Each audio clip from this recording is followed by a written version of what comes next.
O novo ensino médio cria oportunidades para que a gente transforme a escola e garanta que ela tenha mais sentido para adolescentes e jovens que já nasceram no século XXI. Então, a proposta é garantir mais engajamento, mais interesse dos estudantes pelo que acontece no processo educativo, mais autonomia, protagonismo desses alunos para que eles sejam mais agentes do seu processo de desenvolvimento e também mais aprendizagem, não apenas de conteúdo, mas de competências que os permitam estar mais preparados para os desafios presentes e futuros. Para isso, um dos principais diferenciais que a reforma propõe é que o estudante esteja no centro do processo de aprendizagem, ou seja, que tudo que é feito e planejado em relação ao que acontece na escola tenha o aluno como foco. A ideia é que a gente possa entender quais são as suas características, os seus interesses, suas potências e seus desafios e aí então organizar toda a escola de forma a que tudo isso possa ser considerado.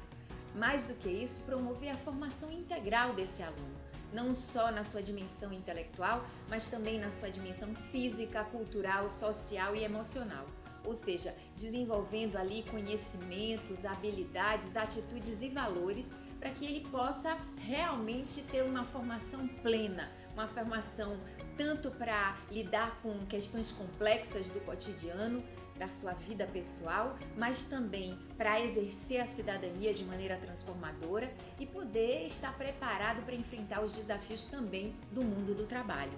Outro diferencial é a ampliação da carga horária. Ainda existem escolas no Brasil que oferecem apenas 4 horas de atividades por dia para o ensino médio. A proposta é que até 2022 todas as escolas ofereçam pelo menos 5 horas diárias, complementando aí 200 dias letivos, o que dá 1.000 horas por ano, 3.000 horas ao longo de todo o ensino médio. Claro que a ideia também é que essa carga horária possa ir se expandindo gradualmente até que a gente possa chegar a pelo menos 7 horas diárias, que é o que a maioria dos países oferece. Mas o principal diferencial desse novo ensino médio é justamente a atualização e flexibilização curricular. Ou seja, a partir dessa nova proposta de escola, os alunos terão uma parte do currículo que é comum a todos, aquilo que a gente chama de formação geral e que não deve ultrapassar as 1.800 horas ao longo de todo o ensino médio, e uma parte que é variável de escolha do estudante, que chamamos de itinerários formativos e que deve ter no mínimo 1.200 horas das 3.000 horas desta etapa de ensino. A formação geral, ela tem como diferencial o fato de ser orientada pela Base Nacional Comum Curricular e está focada no desenvolvimento das competências gerais,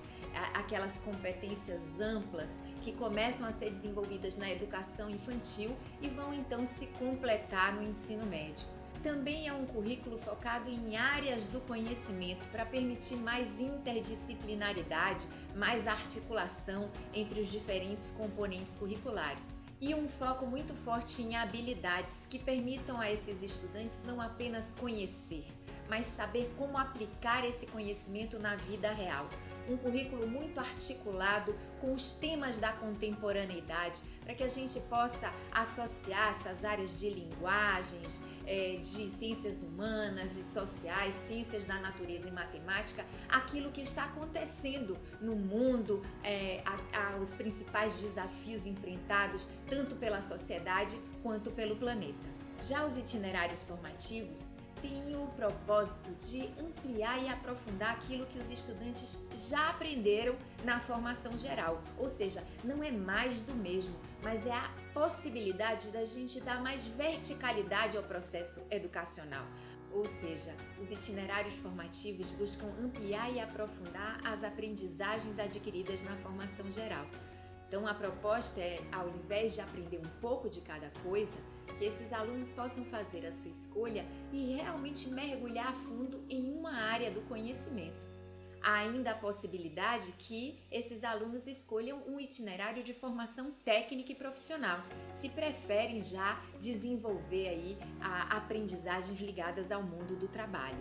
É interessante observar que esses itinerários formativos, além de oferecer essas trilhas de aprofundamento e ampliação de aprendizagens, possa também trabalhar fortemente o projeto de vida do estudante, seja como um tema transversal, seja como um componente curricular específico, além de oferecer eletivas, que seriam componentes curriculares de mais curta duração, que inclusive ele faria para complementar a área que ele escolheu para se aprofundar. Ou seja, eu posso me aprofundar na área de linguagens e ter interesse de fazer eletivas de ciências humanas, de ciências da natureza, de matemática, em temas que também sejam do meu interesse. Outro aspecto que ganha muito relevo no novo ensino médio é a questão das práticas pedagógicas. Ou seja, não vai adiantar um currículo atualizado e flexível se as atividades realizadas na escola e na sala de aula são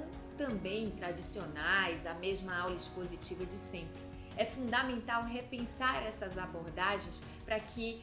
seja inclusive considerado que esse aluno de hoje aprende muito mais realizando, fazendo, propondo, sendo autor de projetos, fazendo intervenções na comunidade,